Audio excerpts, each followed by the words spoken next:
Kazakh youth is ready to fight the corruption. On Friday, representatives of the youth organization Aberoy, Mohammed Abjan, Azamat Jatpizbayev and Janbot Karashalakov held a press conference demanding the resignation of the president of the Atyrau National University on behalf of 5 public movements.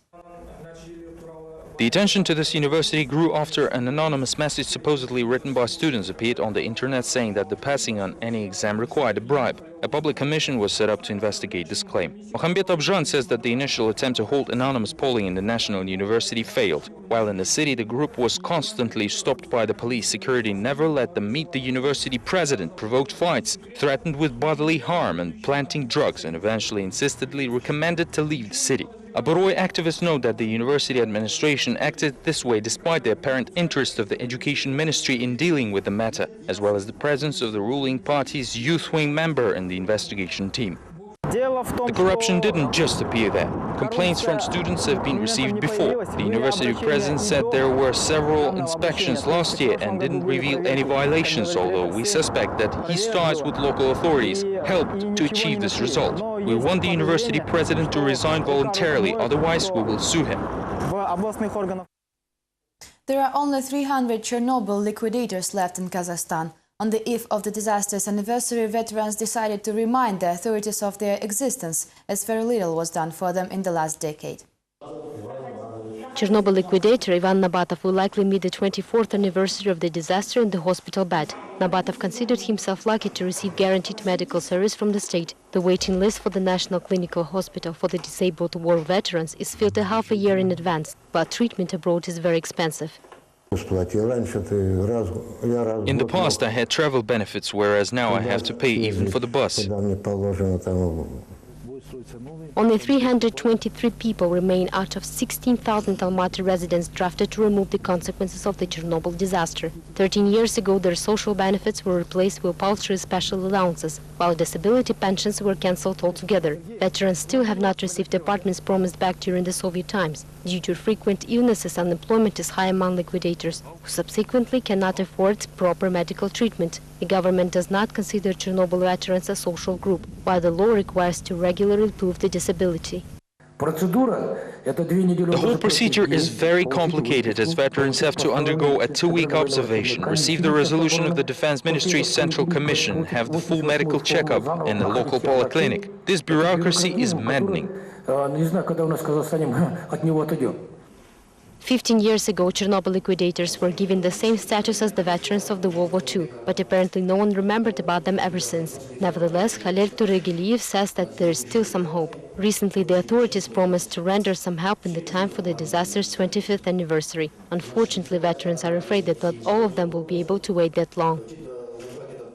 Members of the party Akjol demand to amend the elections law of the country, while the Karaganda branch of the party Azat asks to change the composition of elections committees.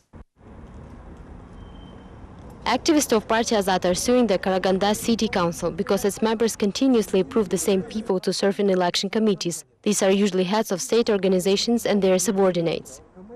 If it's a school, then the principal will be the chairman of the election committee and teachers will be the committee's members. But it's a violation, since they are his subordinates. According to the law, elections committees should consist of representatives of different organizations. Meanwhile, lawyers and the secretary of the city council refuse to comment on the situation. I will not provide any comments until the end of the trial. Afterwards, I will gladly answer any of your questions.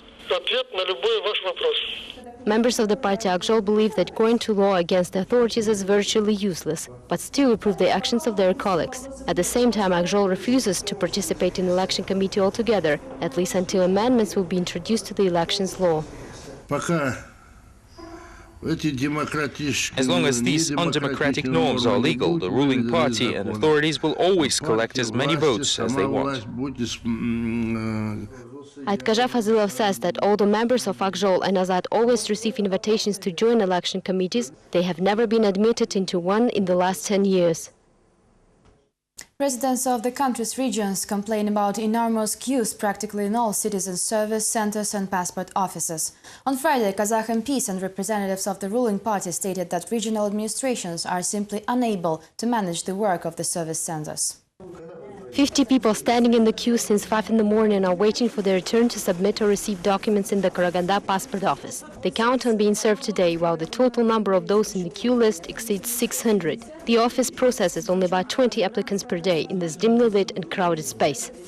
They do not even have a phone, so it is impossible to find out how much the queue has progressed. Also, people in the queue are now selling their turns for money. Meanwhile, the ruling party decided to deal with the chaos in the service centers. Evidently, regional administrations are not ready to manage the existing system yet, as only half of 65 necessary services are being provided right now. Another issue is the extremely protracted processing terms.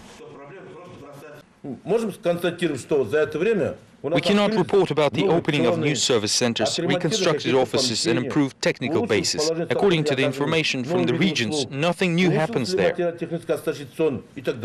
In its defense, a representative of the Justice Ministry can only say that time is needed to sort everything out. Hence, a part of the work was delegated to the local administrations. All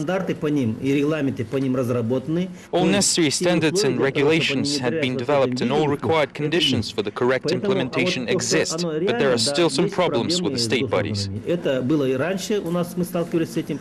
The MPs insisted on the necessity to return the control over service centers to the Justice Ministry or pass them to the State Service Agency. In addition, Nuratan members proposed to cut the time for the processing of documents to 1 month and prolong the terms for the exchange of the new IDs until the end of the year. These were all the latest updates from Kazakhstan. Have a good weekend. Goodbye.